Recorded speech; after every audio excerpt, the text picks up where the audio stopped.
just by show of hands, who would consider themselves an experienced or expert level biker? And then who would consider themselves beginner or normal level biker? Normal. Okay. So we got 50-50. Yeah, and that was about average. Like the RSVPs for the first event we had was about split as well, which we had to cancel because of rain. So, agenda. I will give a short conversation starter about Shockoe in general, why it's a great place to bike to, and then I will give a short couple of points on safety, and then I will discuss the route, and then we will head out. So that is the plan for today. First, understanding the place where we're at. I always go through a brief history of Shockoe. So the word Shockoe means made of stone in the original Native American dialect. It was not what they called the creek. They called it something else, but somehow that word got into the mouths of the Englishmen who were settling here, and so they referred to this place as Shockoe, called the creek Shockoe as well. Around 1737, Mayo came out with a plan for Richmond, which was right where we're standing. That was the original plot of land where they drew up the first urban plans for Richmond, right here. So in 1742, you have the town of Richmond, population 250, and all of that is centered right here around Shockoe because that was the original settlement area. Then it became an important transportation hub, started to grow, and to this day it is still pretty significant in terms of our regional transportation.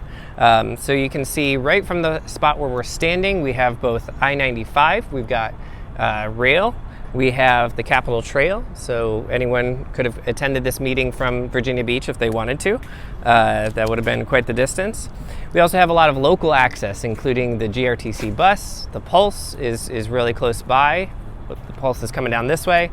And also you have Broad and Main as the two arterials in our city that get the most amount of traffic. And then for biking and walking, we got sidewalks in this area, but then we also have this bike lane here on Franklin Street. And if you can imagine this Franklin Street bike lane, it gets a little bit interrupted, but there is also a Franklin Street bike lane that goes all the way into the fan. So there's some interruption, but for the most part, where we're standing here, you could use this bike lane and then with some zigzagging get all the way down to the VCU campus. So that makes this sort of area very well connected, and so that's the east and west sort of ways of doing it. North and south, we have this Oliver Hill Way that if you head up that way, you get onto the Cannon Creek Greenway as an arterial bike lane that bike path that goes north and south. And then to our south, we get the Hull Street, the Hull Street Mayo Bridge, which is where hopefully we'll get better connections through that area, maybe dedicated bus lane, bike lane, things like that.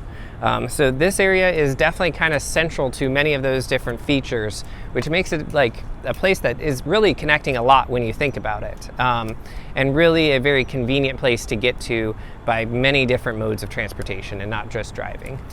So then as a central sort of place in Richmond, I think it's important to think about what other features here make it a great place for biking. So I looked up the Shockoe Small Area Plan to get some stats. So stop me if any of these numbers get confusing, but I just wrote many of them down. Population we're looking at for the Shockoe Small Area is around 3,700, so that's just under 4K. It's got 342 businesses, so almost 350 businesses in this area, and those businesses employ 3,900 people, so roughly 4,000, right? So we've got roughly 4,000 population in just this small area. Now, in terms of parking, this area has 2,500 parking spaces total. So you've got 690 on-street parking, so roughly 700 on-street parking, 1,860 off-street parking. That off-street parking spaces take up 54% of the buildable area in the Shockoe Small Area Plan. So when we look behind us and we see those surface parking lots, that is buildable area that could be used for housing or commercial businesses or what have you, but it's used for parking instead. There are also parking garages associated with the apartments that they couldn't quite number in the small area study. So if you notice from all those numbers I threw at you, the highest number I mentioned, 2,550, That is smaller than roughly 4,000 people, roughly 4,000 employees in this area. And if we take those number of spots available and we divide it by the number of businesses, 342, we get only 7.5 spots per business.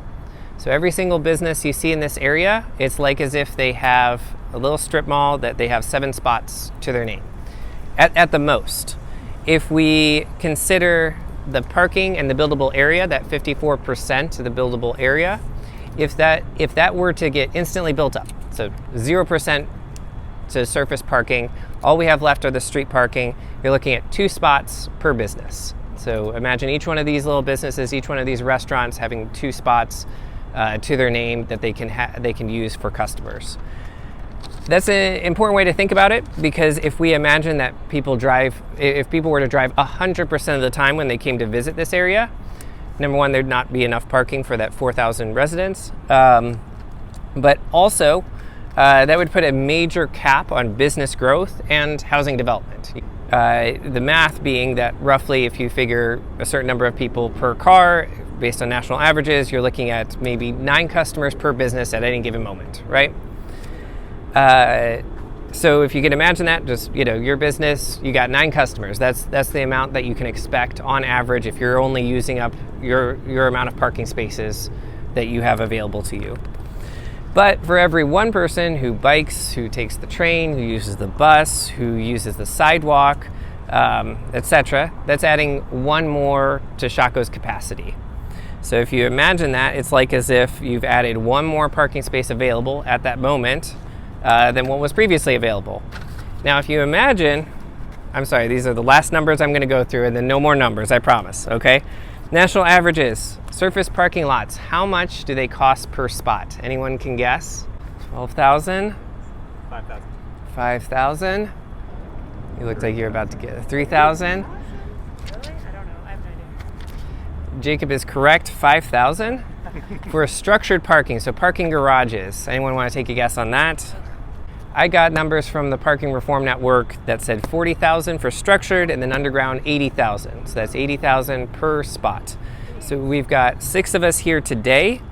That means that we are looking at $30,000 in savings if compared to surface parking, if all of us were to bike most of the time. And then if I'm doing the math, that's $240,000. Oh, we just added 1 more, messing with my math. So that gets us up to, now we're at $35,000 if we're a replacement for surface parking, $280,000 if we're a replacement for parking garages, and then roughly $500,000 just right here, standing here today, considering, if figuring that we are, in a sense, replacing what would be parking spaces. And in terms of who we're saving the money for, that's depends on who's the one building the parking. So in terms of like housing developments, if a housing development has to build a parking garage to go with them in order to have as many residents as they have, you're saving that development cost. Potentially that lowers the cost of housing, in theory, right? If what comes around goes around.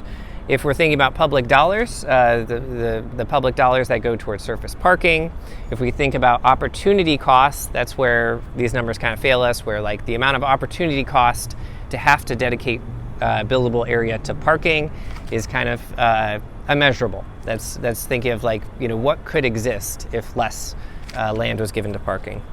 So when people feel comfortable biking, it unlocks a collective benefit for us all, including drivers, giving more parking spaces available to them, as well as to the individual. I also have to give a plug. September is Parking Day. September 19th will be a Parking Day event, which is a national thing that Parking Reform Network does.